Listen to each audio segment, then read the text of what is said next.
Guy Wire by Sarah Weeks, Chapter 1. You know what I've been thinking about lately? I said to Buzz as we rode our bikes down the street toward my house one afternoon during spring break. What to give me for my birthday tomorrow, he said. No, I've been thinking about fate. What's fate? Asked Buzz, licking his palm and trying to plaster down the hair sticking up at the back of his head. He has a bunch of cowlicks, which make his hair stand up funny sometimes. Fate is like when stuff happens out of the blue and you can't really explain why, I said. You mean like belching? Buzz asked. No, you gallbladder. Like getting hit by lightning or happening to meet the person you're going to get married to while you're standing in line at the grocery store minding your own business.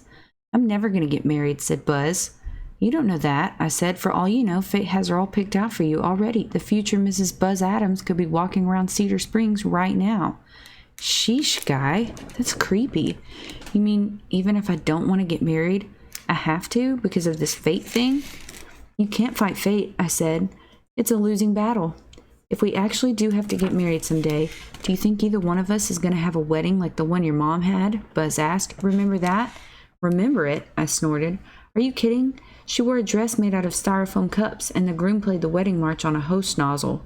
Who could forget something like that? My parents are divorced, and my mom got remarried last Valentine's Day. The ceremony, like most things my mother masterminds, was a bit unusual to put it mildly. The thing about marriage is, I think it's sort of like rolling the dice. Everybody wants to roll a 6 and live happily ever after, but if it turns out you roll a 4, then you've got to decide whether to stick with that or take a chance on rolling again, I said.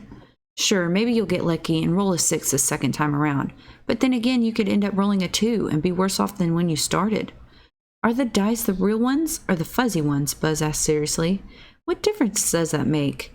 Real ones roll better than fuzzy ones, he explained. I stopped pedaling and looked at him. Why do you say stuff like that, Buzz? Like what? He said. Like real ones roll better than fuzzy ones? What's the matter with that? It's true, isn't it? Think about it, Guy. Fuzzy things don't roll very well. Take rabbits for instance. It'd be hard to roll a rabbit, don't you think? We both lifted ourselves up off our seats, standing on the pedals in order to put our weight into an uphill climb. Do you ever actually listen to yourself when you talk? You say crazy junk, like as if it's normal. Nobody rolls rabbits, I said. There you go, said Buzz in a self-satisfied tone. You just proved my point. The reason why nobody rolls rabbits is because they're too fuzzy. Am I right or am I right? You're nuts, is what you are, I said. The next hill was too steep to ride up, so we got off our bikes and walked them next to each other. Do you still make a wish when you blow out the candles on your birthday cake? Buzz asked. Of course I do, I said. Who doesn't? Personally, I'm thinking about giving it up this year, he announced. Are you serious? Yeah, I think I've finally outgrown it, like Santa Claus and the Tooth Fairy.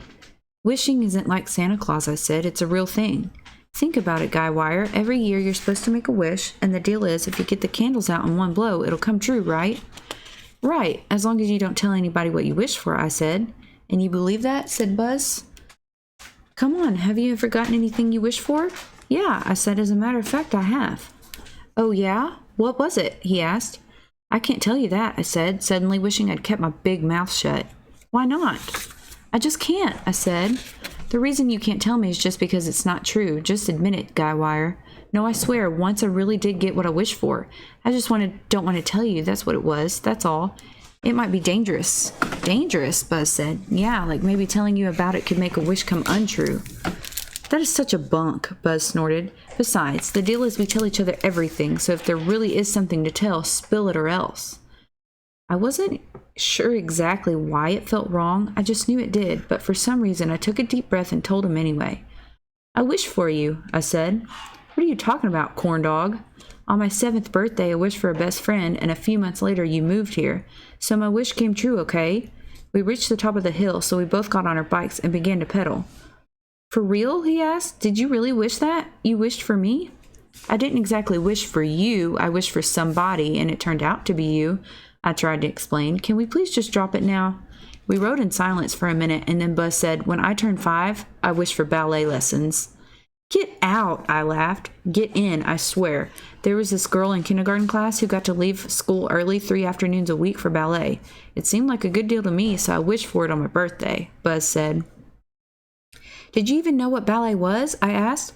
Of course not, you drill bit. Can you see me jumping around in a tutu and tights? It depends. What color is the tutu? I asked. Buzz reached over and grabbed my handlebars, giving them a quick jerk, which set my bike wobbling uncontrollably underneath me. Then he sped ahead of me, whooping and hollering. "Last one home's a rotten egg," he called back over his shoulder. I regained my balance as quickly as I could and chased after him. "That's it, gumball. Prepare to die," I yelled as he zipped out of sight around the corner ahead of me. I heard it before I saw it. Screeching tires and a sickening thunk. And then just silence. I pedaled as fast as I could, holding my breath as I rounded the corner. "Don't let it be. Don't let it be," I whispered over and over. But it was.